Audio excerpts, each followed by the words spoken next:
తెలంగాణ రాష్ట్ర శాసనసభ్యులకు, ప్రభుత్వ అధికారులకు నమస్కారం. జై భీమ్. మేము ఈరోజుకి మూడవ రోజు భువనగిరి జిల్లా కేంద్రంలో ఆమరణ నిరాహార దీక్ష ప్రారంభించడం జరిగింది.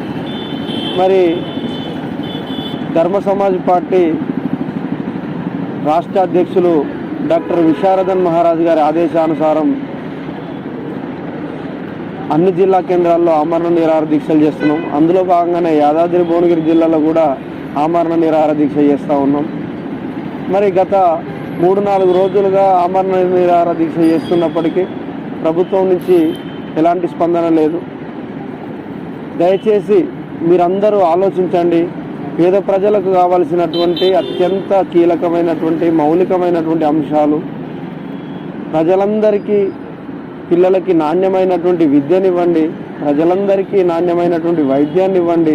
కార్పొరేట్ని తట్టుకునే పరిస్థితి లేదు సామాన్యుడికి. కాబట్టి దయచేసి కార్పొరేట్ వ్యవస్థని అరికట్టి ప్రభుత్వంలోనే ఒక అద్భుతమైనటువంటి విద్యా విధానాన్ని, వైద్య విధానాన్ని తీసుకురండి. ప్రజలందరికీ వాళ్ళ అర్హత తగ్గట్టు ఉపాధిని కల్పించండి. భూమి లేని రైతులకు భూమి కల్పించండి. ఇల్లు లేని రైతులకు దయచేసి ఇల్లు కల్పించండి అని మేము నిరాహార దీక్షలు చేస్తున్నాం. గతంలో కూడా రిప్రజెంటేషన్లు ఎన్నోసార్లు ఇచ్చినాము, కానీ ఎలాంటి స్పందన లేదు.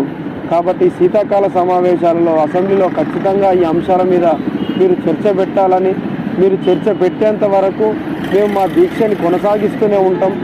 ఆమరణ నిరాహార దీక్ష కొనసాగుతూనే ఉంటుంది. దయచేసి మీరు చర్చ పెట్టి ప్రజల కోసం పాటుపడండి. ప్రజల కోసం జరుగుతున్నటువంటి ఈ దీక్షని మీరు ఆలోచించి ఈ కీలకమైనటువంటి అంశాల పట్ల మీరు చర్చ చేయండి అని చెప్పి ఈ సందర్భంగా తెలియజేస్తూ ధన్యవాదాలు. నమస్కారం.